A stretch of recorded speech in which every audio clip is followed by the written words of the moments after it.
I am super grateful to have the privilege of introducing Dr. Marisa Turesky today, one of the WPF-sponsored colloquium speakers this semester. I first met them, or learned of them, when I was working on a lit review and stumbled upon a project they completed for the American Planning Association's Women in Planning Division on gender equity in the field. Super cool. Would recommend. They were kind enough to help me hone my research methods for my exit project when I reached out asking about their work, and I'm so excited to welcome them back to campus today and continue learning from them. Marisa Turesky is a graduate of Cornell's Master in Regional Planning program and the University of Southern California's PhD in Urban Planning and Development, and joins us today to share their immense knowledge and experience addressing equity issues in both planning academia and consulting. They currently serve as the Director of Research at Mockingbird Analytics, an equity-based consulting firm, and as a visiting professor in real estate law and urban planning at UC Berkeley. Both in their community-based research and their role as an educator, they examine how identity and emotion shape people's access to places and services across the lifespan. Marisa uses trauma-informed evaluation, community-based participatory action research, and qualitative methodologies to integrate social movement practices into urban planning. At the moment, they just finished up a project researching fiscal models for the City of Los Angeles' pilot reparations program and are leading research on the impact of the Sidewalk Project, a lived experience-led harm reduction organization that serves women and femmes living in Skid Row. In past projects, Marisa has worked with the Equity Research Institute, the One Gay and Lesbian National Archive Foundation, the American Planning Association, the LA Alliance for a New Economy, and the Restorative Justice Institute of Maine. When they're not working away on one of their many incredible research projects, they can be found outdoors biking with their wife and puppy. Now, I hope you will all join me in giving a warm welcome to Marisa. Thank you. Okay. Wow, what a great turnout. I know this is mandatory, but it's still the end of the semester, and I'm just so grateful to see everyone, these amazing Ithaca faces. Hope to meet you all and the talk back as well. I've met a few of you. Thank you so much to the Women's Planning Forum, to Mildred Warner for getting me out here today. I haven't been back here since the day I graduated 7 years ago, so it's pretty special to be back here, bringing my wife for the first time to Ithaca, get to show her all the hot spots. So thanks so much for being here, and especially to be here in the context of presenting some research that's really near and dear to my heart. So I'll talk about my research topic first, and then I'm going to kind of introduce myself also a little bit more broadly, my approach to research and kind of how I came to it. And as Della said, kind of I focus on how identity and emotion shape people's access to places and services, housing being really key to that. I just want to note before I jump in that creative expression is really a central part of lesbian culture through fashions, poetry, painting. And so I want to make sure to mention that the background to the slides you'll see today, they're done by a painter who's an older lesbian artist named Karen Wallen, and she's fantastic. So I want to make sure to give her credit. All right, so when I first moved to LA from Ithaca, I remember I gave a Pechakucha at the end of the MRP. Do y'all still do that here? No? Okay, they're like these little super quick talks about maybe like after college plans. I think they do at the beginning of a program and at the end. And anyway, it's really fun. And one of the things I was talking about was just how excited I was to move from Ithaca to Los Angeles and really live out my real L-word life. And so I was going to LA and was really excited to kind of build out my queer community. And so I found myself in doing that, studying at the June Mazer Lesbian Archive. And so on the picture on the right, I'm with one of my major mentors, Angela, who has been running the archive for years. And it was there that I started discovering stories. Oh, there we go. That I started discovering stories of personal histories of lesbians, older lesbians who were volunteering in the archive, and they were telling me about folks, either they themselves or friends, who were going back into the closet as they aged. You know, they were on the front lines of gay liberation when they were younger, and then they were finding themselves going back into the closet. And we know the closet is very complicated. It's not so black and white. But as a younger person, I found this pretty traumatic, and I wanted to understand, why is this happening? How do their housing and communities and neighborhoods contribute to their feelings of comfort and safety? And so I want to start off this talk today with an example of a story that I heard that really started connecting the dots for me. So every Sunday, Lori, who you'll hear from in a second, visited her friend in senior housing in Los Angeles. Lori rode her e-scooter. It's decked out in rainbow flags. Folks even called her the king of the lesbians. That's kind of what she was known as. So here's a situation where the rainbow flags went away, and here's why. So she explains, my friend said, I don't know what these employees would do if they knew that I was gay. I'm totally dependent on them to take care of me. She was afraid they would do something cruel to her. That was rough. So I did come back to visit her, but never with the flags. So Lori's experience and that of her friend, I think, really offer this intersectional experience with housing as both a woman who's aging and also a lesbian. She doesn't know kind of who she can trust, and there's an instance where the flags come down because of all those risks associated with the flags, given that her friend is utterly dependent on other people to complete just everyday tasks like bathing and feeding and the like. So encountering these painful stories, I realized we really need to understand this to make life easier for people. What do we need to know about the resources people need in the places they want to stay, especially as they age? And what are the gaps in those services? And that's something I really look at a lot now in my consulting work, is working with folks who, and I'll get to that in a second, who really through guerrilla planning tactics start to fill those gaps. So, and this actually became a topic around queer aging at a roundtable discussion I organized at ACSP a few years back, because there was just so much angst, both from planners who were serving older queer communities, as well as older queer planning faculty themselves. So aging is hard enough without having to fight added layers of bigotry. And so I wanted to understand what we can do as planners, as policymakers, to foster home spaces of comfort and safety as people age across the lifespan. So just want to note that Lori's friend is not alone here. So we have some data from the ERC. Almost 90% of older queer folks expect discrimination, and for a good reason, often face it. About 50% experience discrimination during housing applications. Our housing discourse is still often centered around this young, white, kind of nuclear straight family with wealth, and that's who we build housing for. But I'm really interested in studying housing from this alternative perspective, and this really comes out of my values and background as a community organizer.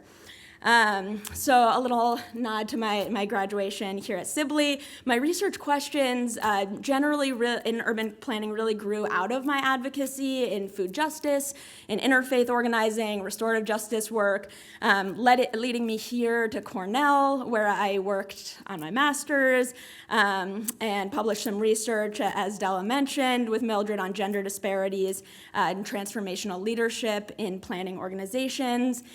And then that leading me to LA to start my PhD, where I partnered with a lot of different local organizations, including the Mazer Archive, Old Lesbians Organizing for Change, and the like, to build their capacity.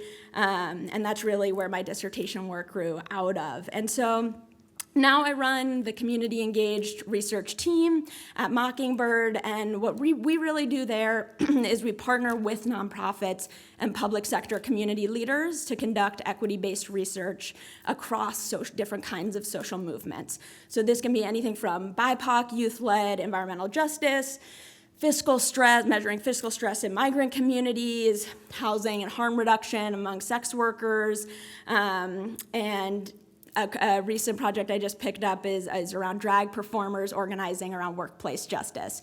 So even though, few of my partners have been municipal planners, I consider them all to be actually what I learned here at Cornell about insurgent urban planning. So really folks who are transforming their communities through these grassroots efforts that fill gaps in urgent service and spatial needs for their communities. And so my job is really helping them to learn to tell their stories of impact in data-backed ways, and that helps them to then push for policy changes in creative ways and redistribute resources towards the kind of revolutionary work that they're doing. And this feels, especially important. We're talking a lot about the importance of data privacy, especially in this political climate, and community organizers and community leaders to be those sources of community data and protection for the folks that they serve. So with that little caveat, I now want to jump into my paper on housing, health, and loneliness. So I'm not going to go so deep into these policies, but I wrote a paper on urban planning for aging, really needing to integrate a gender life course framework for cumulative advantage and disadvantage, and that will be kind of our best chance for planning for a heterogeneous aging population, particularly queer folks. And so I think it's important to start this talk with some of the key policies that have shaped the life courses of older lesbians who participated in the project. It is a cross-sectional study, but folks bring their lived experience over time to that moment that they spoke with me. So first off, Congress passing the Equal Credit Opportunity Act.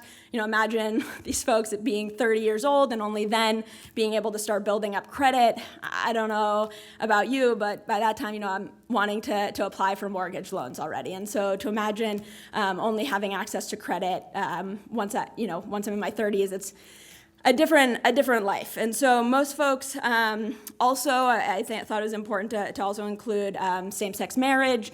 Most folks could only legally marry when they were, my participants, when they were in their 50s at the youngest. And so this has been touted by some queer planning scholars as an issue that's, most important for economically advantaged queers. But participants in this study really demonstrated how accessing their partners often of 30 years, right? They couldn't access their retirement benefits, including Social Security, Medicare, a slew of other economic and health benefits, and that was really key to maintaining security, like shelter, as they age. So I want this kind of broader context to show how we don't exist in this kind of single time period vacuum, and that we're all kind of products of the advantage and disadvantage that we've experienced across our lifespans that's often shaped by policy. And this feels, especially important considering we're seeing some of the most policy rollbacks towards the queer community today. So now I want to define a few concepts so we're all on the same page before I present the data. So loneliness. I want to start with loneliness because that kind of was the undergirded the entire project. So this is something that everyone experiences, and we know can be pretty fatal when experienced chronically, can lead to disconnection from necessary services. People throw the term loneliness around a lot, especially during the pandemic. I like to use Olivia Lang's definition. She explains loneliness is a desire for closeness, for joining up, joining in, joining together, for gathering what has otherwise been sundered, abandoned, broken, or left in isolation. It's this longing for integration, the sense of feeling whole. And I like it because it's such a poetic definition that she uses, but I think it really gets at loneliness being an emotion it's laden also with a lot of shame, making it really tough to study. It's not an objective measure, social isolation is, which is looking at kind of how many ties one has, but then loneliness is really about whether those ties meet your expectations for intimacy. And so those expectations are going to be different for every person. So when you lack community you're gonna you might feel lonely, but you might not actually be socially isolated. Cities, for instance, can be lonely places for everyone, whether you're alone in an apartment or in a crowd of 1,000 people. And older adults are particularly susceptible to loneliness because they have the least resources and social capital to address loneliness. And so really engaging in social spaces can help to cope with loneliness, but older queer folks in particular don't often have that outlet.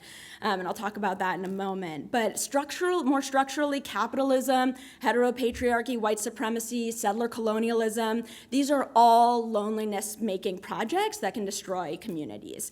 And so I've included the cover of Radcliffe Hall's The Well of Loneliness because it was the first novel that was ever written about lesbians in the United States. And from its title alone, we can see that lesbians have been coded as lonely since they've first been written into the world. So I figured who better to talk about loneliness and navigating loneliness than lesbians.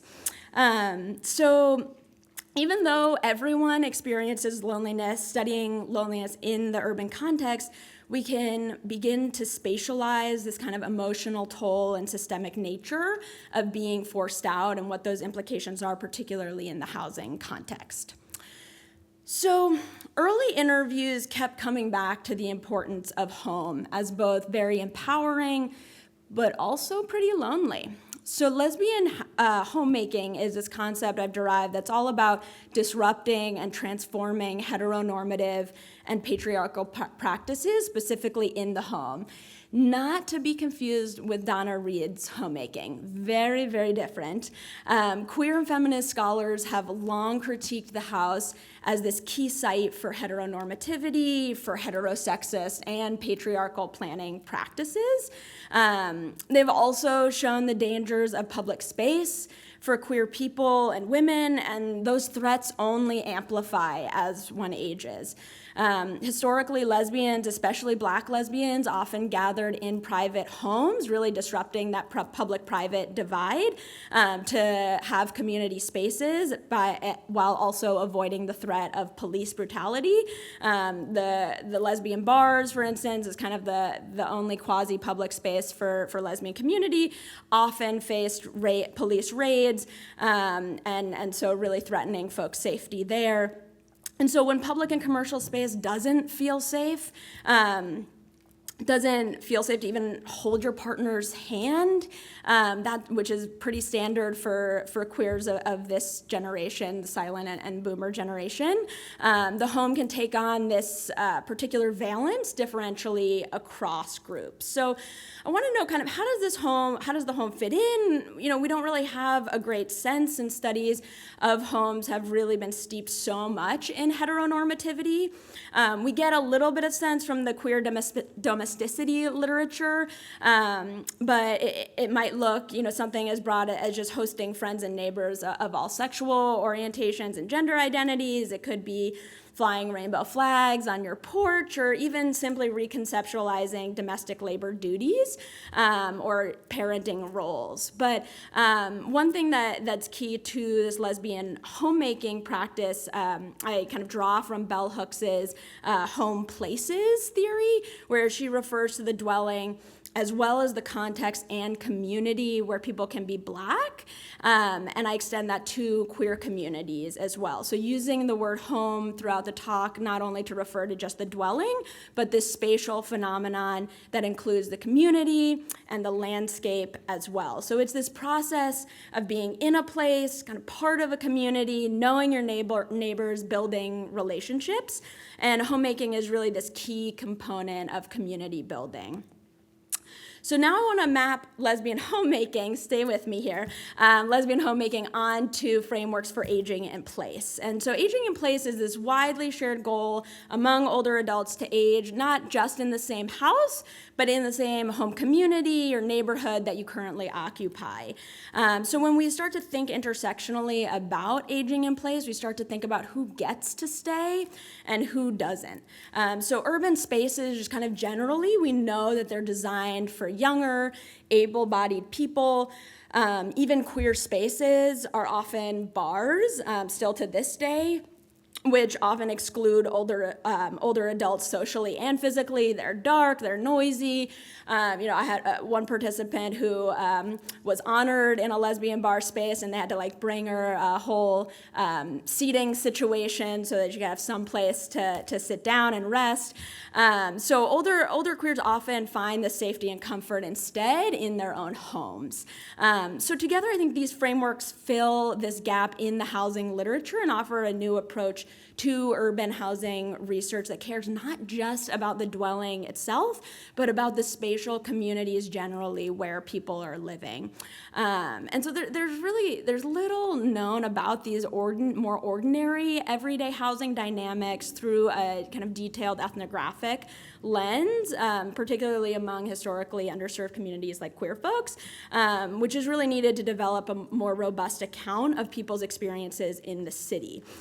So I think these frameworks really suggest that homes can look super different when considered not just as pathways for opportunities, but also as caring places where people live and possibly even thrive.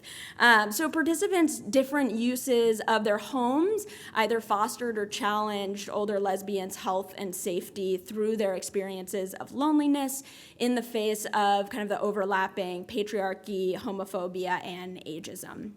So I went out with these general questions about place attachment, and then as I learned in early interviews, my questions really began to solidify around lesbian identity's effect on aging in place, as well as shaping lesbians' homemaking practices, and then of course the classic questions around how can planning and housing policy support lesbians as they age.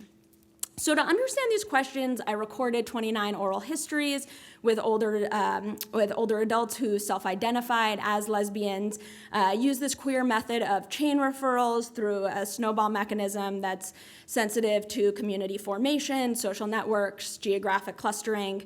I conducted the interviews individually. They're semi-structured around place attachment today, in the past, and in the future. And I used this participatory approach that really allowed for emergent themes. And I'm happy to get into that protocol later on. They lasted anywhere between 60 minutes and 4 hours. I used all pseudonyms. The fieldwork was all conducted during COVID, so housing might also have added weight given we were in those pandemic times. Everyone but one person, I just want to note, drives, but some were more comfortable than others. For instance, some just avoided highways, some didn't drive at night. And there's clearly a major proportion of participants with higher education. There's also a clear limitation in the sample being low numbers of racial and ethnic minorities, so I can't say a ton about racialized differences, and that's certainly a need for further study. So a clear majority also of the sample owns single-family homes. That's going to be a major difference with younger generations of lesbians for whom home ownership are going to be much lower. One participant is in renter-occupied ADU. Two of the participants also have a second dwelling on their single lot, and I'll explain the importance of that in a story later on. So to give you a sense of the contemporary LA housing market, it's some of the most expensive housing in the country, according to some reports, with maybe the exception of San Francisco and New York City. The transit agency is very active, but depending on your location, it can be pretty troublesome. It's pretty spread out. There's this kind of strange policy that came about called Proposition 13. It's very complex, so I'm not going to go into it right now, but its effect is to keep homeowning seniors in their houses for a long time through tax breaks that become more substantial over time, and that comes up later on in the story. So while housing is an important asset for building family wealth, for a vector for inequality, it's also critical, I think, to understand how homes feel, and this is especially true because there's such few commercial and public spaces that exist for older lesbians within the broader urban context. Okay, so who's familiar with Los Angeles here? We're pretty far from LA. Oh, we got a couple hands. Jocelyn, get your hand up. Okay, so LA. All right, here we've got LA. We've got a couple familiar. The red dots are my participants. You can see they're pretty dispersed across the county. I didn't include the county line, which is a little funky. But this is also reflective of why I chose Los Angeles as an extended case site. Its large size and sprawling scope, I think, is more representative of non-urban places around the United States. For those who are interested in small town planning, rural planning, you can see how that might be exciting. So the concentrate, this is, it's more applicable than what's typically studied around queer space, which is kind of this concentrated enclaves of these kind of gay meccas like the East Village in New York, the Castro in San Francisco. Queer suburbs are certainly becoming their own canon in literature as well, which is really exciting. So here is kind of, let me just get an orientation. Here's kind of the west side of Los Angeles. That's by far the most affluent part, except for certain pockets. And then we've got downtown right here. And there's some kind of contested boundaries of the West Fernando Valley over here. We've got some pockets that I'll talk about of folks on the east side that's kind of considered up here. And so they say, just to give you kind of a sense of how big LA is, they say if you're in Silver Lake, so again, kind of on the east side, and you're dating someone on the west side, let's say it's like Culver City where I used to live, they'd say that you're in a long distance relationship, so be careful. I now want to zoom in on just a few of the neighborhoods to give you a sense of LA's kind of queer history as well. So Silver Lake on the east side, oh good, I have the arrows up, good for me. Okay, so has long been this hub for queer culture. On the right over here, you can see a photo from the Black Cat raids and protests. Has anyone heard of that? Black Cat, maybe just don't. Oh, I'm seeing some nods. Okay, cool. Yeah, so this predated the Stonewall Uprising. This was a queer uprising against police brutality that took place a few years before Stonewall. A lot of LA queers love to tout it. And Stonewall, of course, ended up launching the gay liberation movement and pride marches around the world. Which, we're also seeing some major funding cuts across the board, and so we've got a lot to talk about there. So this neighborhood and the neighboring Echo Park, still on the east side, they've been rapidly gentrifying, becoming pretty unaffordable for most queers unless you kind of purchase property decades ago, which in the case of most of the participants in the east side, that's exactly what happened. In the bottom, you can see a commercial street called Sunset Boulevard. You've probably heard of that.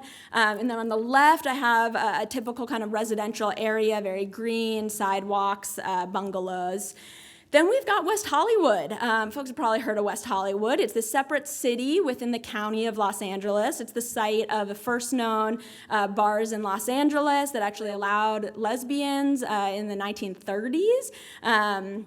It was actually also through an intergenerational housing coalition of older adults and queer folks that West Hollywood actually became incorporated. And before incorporation, it was a thriving queer spot because it was outside of the jurisdiction of the LAPD. And so this is also where lesbians and gays were first elected to political leadership positions. This is where LA Pride is located. It's where the LA LGBT Center is. There's even an affordable queer senior housing center called Triangle Square. This is where you'll find those rainbow street crossings year-round. You'll find plenty of queer-owned businesses, as well as gay men's bar. It's even the site of my first date with my now wife. So the Mazer Lesbian Archive is also located there because the city actually gifted them the space. The One Gay and Lesbian Archive Foundation gallery space is also there. So you can see there are just a lot of institutions in the built environment in West Hollywood. So I want to now give you a brief visual sampling of where my informants are living. And these photos aren't their actual locations, but I just want to give you a sense of the aesthetic and the feel of where they are, especially because it's just so different from where we are here. So A lot of lesbians moved into the San Fernando Valley and the North Hills because it was very affordable. But as you can see from this photo, the lots are really big. They're far apart from one another. They're far away from many important services and commercial spaces. So then we've got some folks in Pasadena. This photo really shows, I think, how the houses are a bit closer together, not set back as far from the street. They're more kind of the quintessential main street in Pasadena that's mixed use. It's a predominantly white, wealthy area. Then we go south and we've got Crenshaw and Inglewood. These are historically black neighborhoods that are becoming increasingly Latinx. This is home to the first satellite expansion of the LGBT Center, which is very exciting, a great response to queer spatial scholar Amin Ghaziani's call for queer archipelagos and really dispersing queer institutions throughout spaces and not just kind of in concentrated enclaves. This is also where home prices are also skyrocketing. It's gentrifying pretty quickly with younger folks with wealth. You've got the smaller bungalows, not set back as far, smaller lots, fewer trees. Then we've got, then we'll scoot on south still in LA County, believe it or not. There's a separate city, Long Beach in LA County. The neighborhood seems a little more of a small town suburbia, a lot of craftsman bungalows, subdivisions. They tout one of the largest lesbian populations, actually, and also pride parades in the country. It's been much more affordable than Los Angeles, so lesbians have often been moving down from East Hollywood, Silver Lake, and West Hollywood starting in the 70s. And they even have their own LGBT center that's really active. It has been critiqued, especially by participants in this study, for being very white, male-dominated, much like the LA LGBT Center. And depending on your neighborhood, which neighborhood you're living in Long Beach, it can be very walkable to get to main commercial areas. Okay. So early on, it became pretty apparent that people were existing in their homes as both a trap and a sanctuary. And I'm seeing this kind of as a spectrum, and they can be in tension with each other and can be simultaneously true, supportive, and unsupportive of older lesbians aging.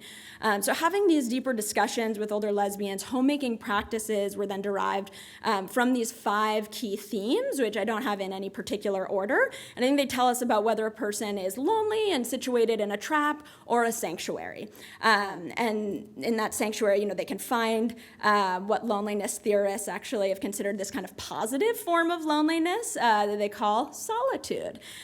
So they're often influenced by one another. They're pretty hard to separate, but I'm going to try to do it here. So we've got, first off, the dwelling. This just refers to the structure in which people are residing. The folks with whom people are cohabitating, costs and tenure often came up with participants in the case of dwelling. Location mattered a lot to participants. Some places they were rich with resources and opportunities for community engagement, while others weren't. For people who aren't working or not as mobile, this was a really important theme. Were they close enough to their other older lesbian friends for them to visit regularly, or were they too far from their home communities? Did folks feel safe walking their dogs at night? These were some of the bigger questions that folks had. And then in terms of communities, came up over and over in social and spatial terms of how people describe their relationships to other people in their dwelling, their neighborhood, and the city generally. So for some, it was the comfort of knowing you could ask your neighbor to bring you grocery shopping when your car was in the shop. And for others, it was just kind of the safety of living with a younger partner who would be around if you fell. So really kind of mitigating those risks as you age. Then when discussing aging, I think we're sometimes discussing it as a proxy for ability and access, and conversations in urban planning are still so ableist, meaning, there's such discrimination towards people with disabilities, believing that normative kind of abilities are superior, people with disabilities need fixing, and so I really like to uplift the disability justice movement work to disrupt that, and aging and disability have these really strong overlaps.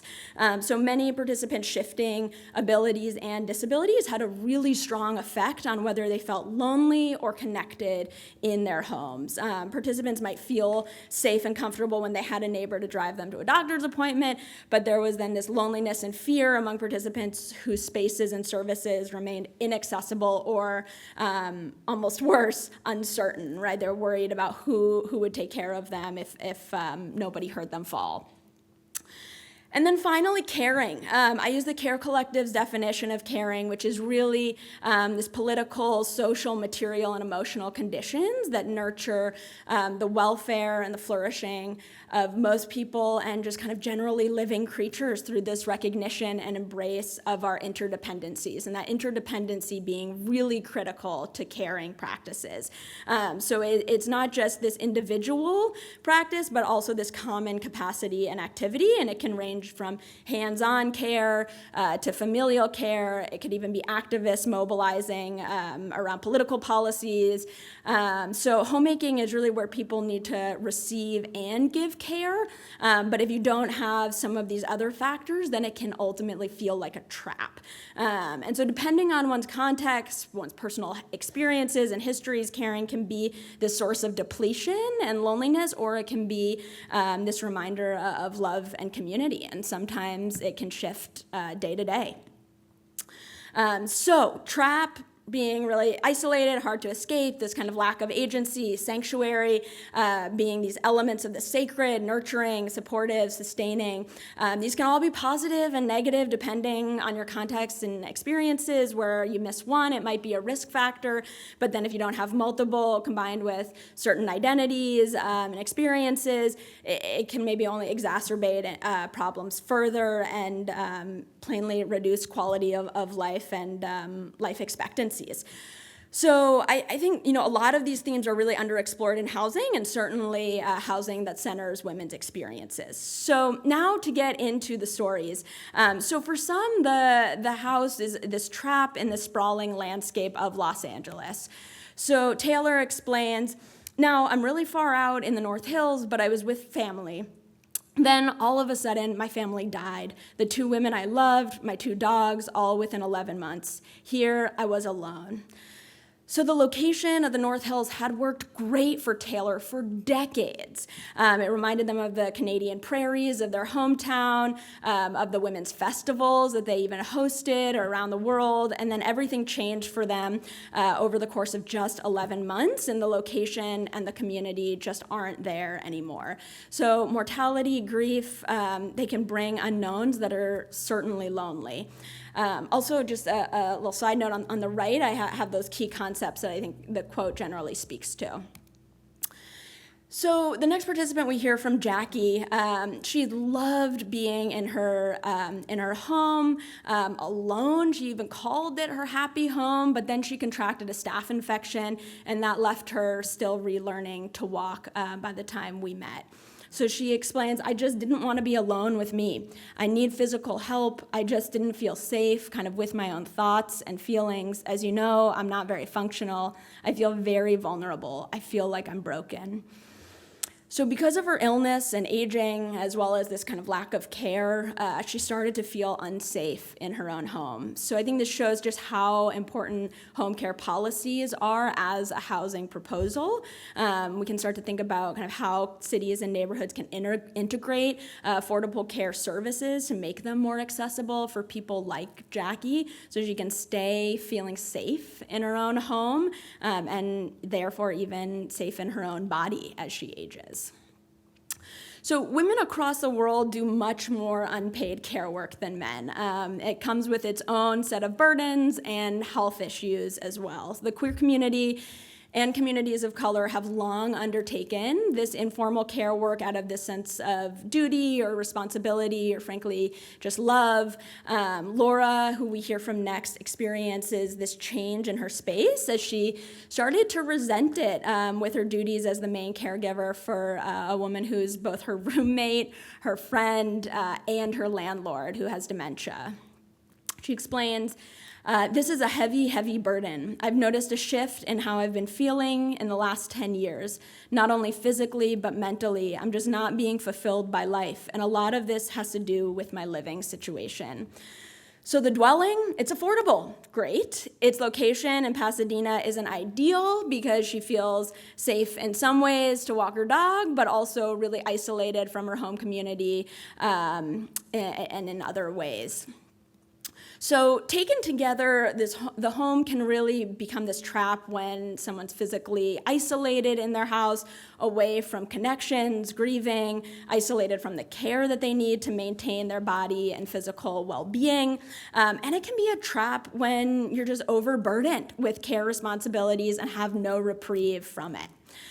But then we open it up, and the home can become this sanctuary to maintain health when the location's accessible, when it's integrated with enough community.